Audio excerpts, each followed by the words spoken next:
C'est vrai que la purée de Sarpo Mira, c'est un peu de la colle à papier peint, quoi.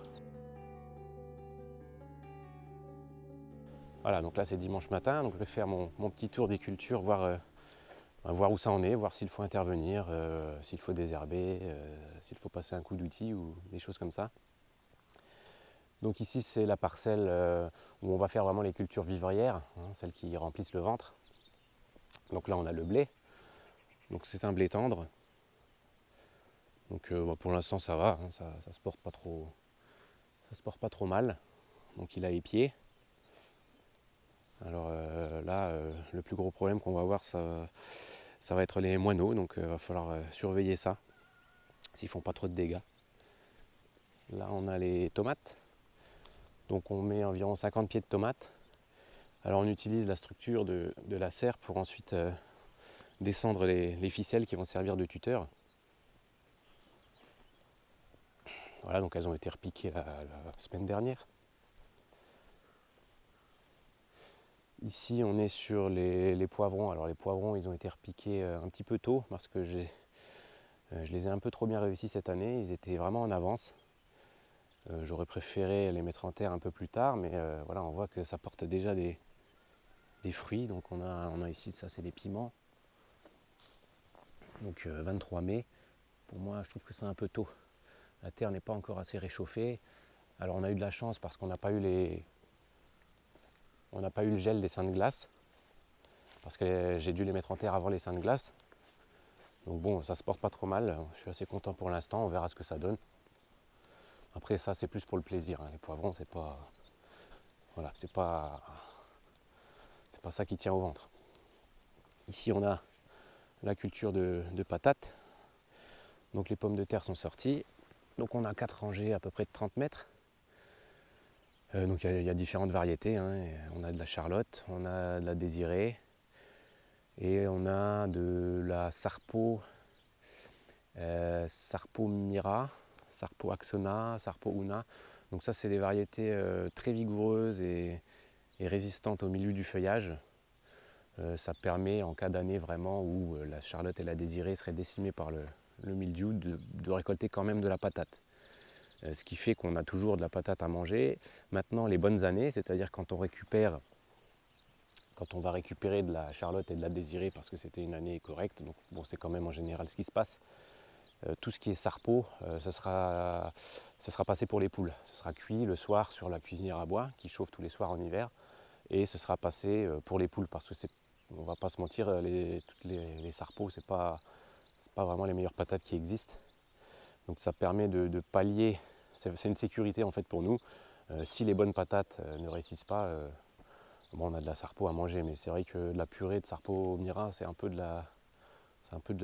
la colle à papier peint, quoi. C'est pas ce qu'il y a de meilleur, mais bon, après ça rend pas malade non plus, ça nourrit. Ici, on a les haricots, donc les haricots secs. Donc ils ont germé, mais ils ne sont pas encore sortis. On en voit quelques-uns de temps en temps. Là, bon, voilà un. Voilà, donc c'est en train de sortir. Ça a germé, donc c'est très bien. Alors ici, donc là on voit du fumier qui a été mis. Je vais repiquer les courges. Donc 3 pieds de butternut, un pied de potimarron. Quand c'est bien nourri, ça suffit amplement, hein. Et donc voilà, donc on voit le piquet qui est, alors je ne le vois pas bien, qui doit être par là. Donc là on a à peu près tout ce carré là qui va être rempli de courges. Donc on va d'abord repiquer les 4 pieds de courge et on va couvrir là et derrière avec des bâches d'ensillage. Et ensuite ici ce sera recouvert de courge. Et ici on arrive, voilà, sur le bas a été semé en maïs. Donc le fameux maïs qu'on utilise en polenta, dans les crêpes, dans le pain et pour les poules. Donc là pareil, il a germé, il est en train de sortir. Bon, on voit un petit peu mieux dans la ligne là. Alors j'ai semé un petit peu plus dru. Et on éclaircit en fait, hein. Nous le maïs on l'éclaircit. Ça se fait bien, hein. C'est plus facile que d'éclaircir des carottes, ça se fait rapidement. Tranquille comme ça, une soirée, quand il fait beau et doux le soir, hop, on va venir éclaircir. Et puis on aura un petit champ de maïs sympa. Là, on en a fait moins que les autres années. Alors je me suis mis à l'abri parce qu'on a eu droit à une petite averse. Donc c'est normal, c'est le printemps, c'est ce qu'on veut. Donc j'étais en train de vous parler du maïs donc, situé là-bas derrière. Donc normalement on en fait beaucoup plus. Hein. En fait tout ce qui est, par exemple l'année dernière, en gros, tout ce qui est aujourd'hui là en terre, hein, là où il y a les patates, les haricots, le maïs, en gros ça représentait le maïs de l'année dernière. Donc là clairement en fait on en a fait un quart cette année. Bon on va voir. Avec les années ça va évoluer parce qu'en fait nous, ça fait que 5 ans que nous sommes ici. En plus, à la maison, le nombre de personnes change. Donc, voilà, tout ça, ça va évoluer. Clairement, là, le blé, ça, c'est une petite parcelle. Hein. On en fera beaucoup plus après.